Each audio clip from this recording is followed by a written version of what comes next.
São 8 horas e 21 minutos de volta aqui com os nossos assuntos locais. O Senado começou a debater a criminalização de porte e posse de qualquer tipo, em qualquer quantidade de drogas. A repórter Marília Sena acompanhou a primeira audiência pública na CCJ e vai trazer a reportagem para a gente. Na sequência, tem os comentários da Amanda Klein e do Cláudio Dantas. Foi a primeira discussão de 3 necessárias para que a proposta de emenda à Constituição que criminaliza a posse e o porte de drogas seja votada pelos senadores na Comissão de Constituição e Justiça. A reunião que aconteceu nesta terça-feira foi uma audiência pública com a participação de médicos e sociólogos, além dos senadores. O relator da PEC, senador Efraim Filho, do União Brasil da Paraíba, afirmou que a discussão levanta outros questionamentos. Fica, no Brasil a condição de, através de uma decisão judicial, você ter essa liberação do uso e posse e porte de drogas. Algumas perguntas remanescem, senador Magno Malta. Se a droga continua ilícita, aonde é que eu vou adquirir? De quem eu vou comprar? Não vende em farmácia, não vende em mercado. Eu vou comprar do tráfico. Efraim lamentou as ausências dos ministros da Saúde, Nízia Trindade, e da Justiça, Flávio Dino, que foram convidados, mas não compareceram. Lamentar a ausência de representação do Ministério da Justiça e do Ministério da Saúde. Convidamos ou os ministros ou representantes, pela segunda vez, não estiveram aqui presentes. É uma omissão. Mesmo com as ausências, o senador Eduardo Girão, que presidiu a sessão, considerou positiva a primeira discussão na CCJ. Olha, foi uma audiência pública riquíssima, com a participação aí de 1/3 do Senado em véspera de feriado. Isso é muito difícil a gente ver aqui dentro. Isso mostra exatamente a representação da sociedade. A sociedade está aflita, está acompanhando tudo isso. A expectativa dos senadores é que o texto seja votado em novembro no plenário da Casa. A PEC é de autoria do senador Rodrigo Pacheco, presidente do Senado, e foi apresentada em setembro. A matéria é uma resposta ao Supremo Tribunal Federal após o julgamento que foi suspenso com um placar de 5-1 a favor da descriminalização do porte de maconha para uso próprio. Na ocasião, Pacheco afirmou que reconhecia a importância da discussão no Supremo, mas que a discussão era típica do Congresso que traduz a vontade do povo. O Supremo concorda, Cláudio, que essa é uma discussão do Congresso? Vai tirar o pé do que está discutindo no plenário, a descriminalização para o porte de uso pessoal, para uso pessoal de maconha, ou não necessariamente? Cada um vai tentar correr numa raia diferente.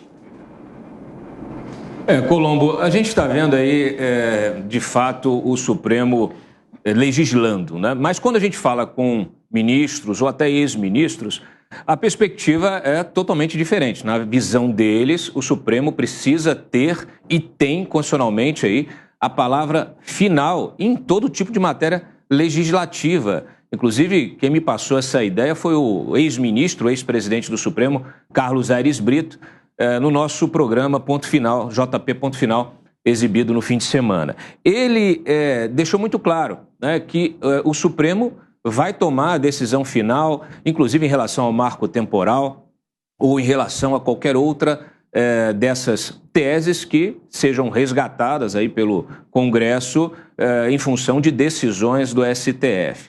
E realmente é um imbróglio. É preciso que o Congresso, de fato, exerça o seu papel. De alguma maneira, até surpreende, que o Rodrigo Pacheco tenha aí resgatado uma pauta conservadora, que é o combate às drogas. Mas a gente está vivendo um momento aí, a gente está no limiar, não só do debate sobre essas questões, mas também do próprio enfrentamento ao crime. Nós estamos vendo o que está acontecendo no Rio de Janeiro, que tem aí 4 milhões de habitantes sob barricadas, depois daquela PEC das favelas, cuja relatoria é do ministro Edson Fachin. Houve um aumento, inclusive, de comunidades, de favelas, que hoje estão bloqueadas por barricadas que são criadas, que são montadas por facções e por milícias que impedem o acesso, né, da força pública nessas regiões. Então, isso é intolerável. É preciso não só que essa PEC das drogas seja aprovada, mas que também o Senado rediscuta a própria DPF das favelas e todo esse problema, a problemática envolvendo, inclusive, a não expedição de mandados coletivos de busca e apreensão que inviabilizam o trabalho das polícias nessas regiões. Você concorda, Amanda, com a necessidade de que o Senado aprove essa PEC rapidamente? Não, Colombo, pelo contrário, eu acho que é uma pauta conservadora, ideológica, que não discute e não encara o problema a fundo. Se a repressão total e restrita às drogas funcionasse, você não teria uma explosão de organizações criminosas no país, apesar da lei antidrogas de 2006, que endureceu, que reprimiu o combate ao tráfico de drogas. O que acontece na prática é que, como você não estabelece ali uma quantidade mínima que seria autorizada para uso pessoal, que é o que o Supremo debate agora, o Supremo não está debatendo a liberação das drogas, a descriminalização total das drogas.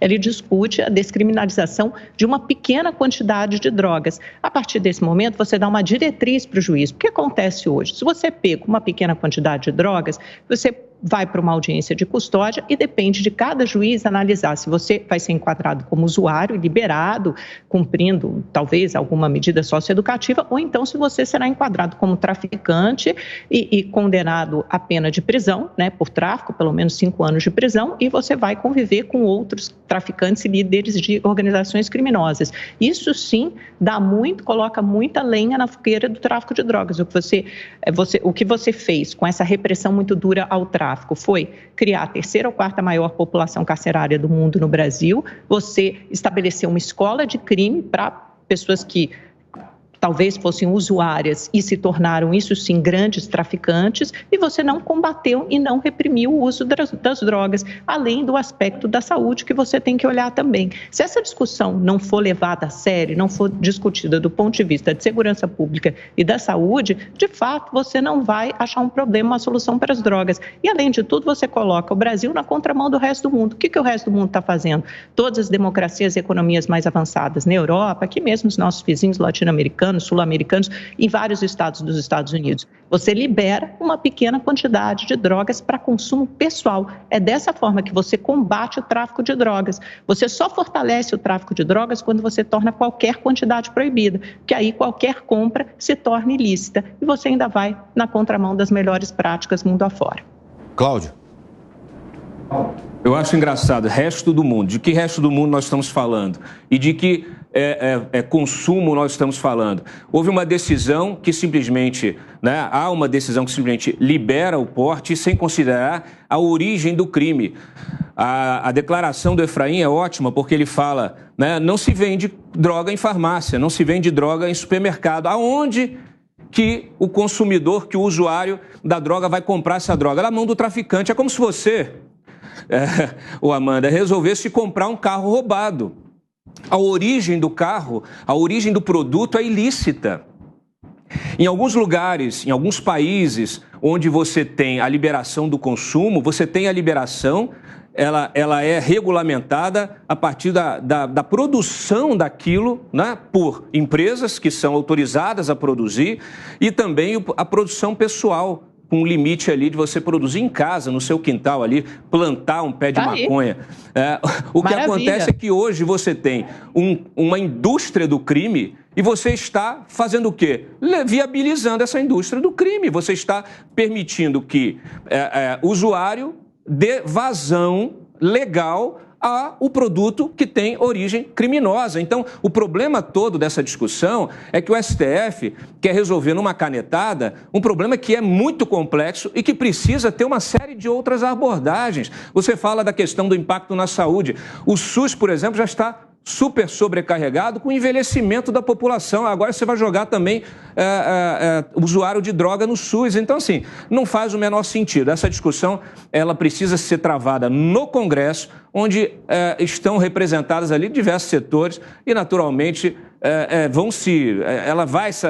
essa discussão ela vai se encaminhar, vai ser endereçada por uma decisão final muito mais equilibrada do que qualquer canetada que possa ser feita lá no Supremo.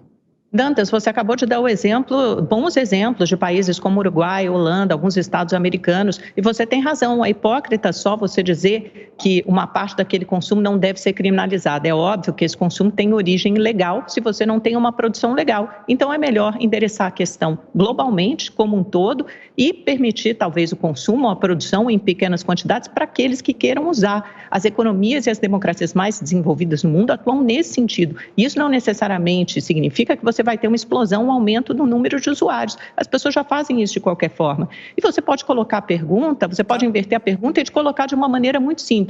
A lei antidrogas de 2006, já faz quase 20 anos que está em vigor, melhorou o combate ao tráfico de drogas? Diminuiu a população carcerária? Ou fez explodir o número de organizações criminosas e os tentáculos pelo país e pelo mundo? Acho que a resposta para essa pergunta é muito simples. Então, obviamente, a solução que está sendo colocada hoje não funciona.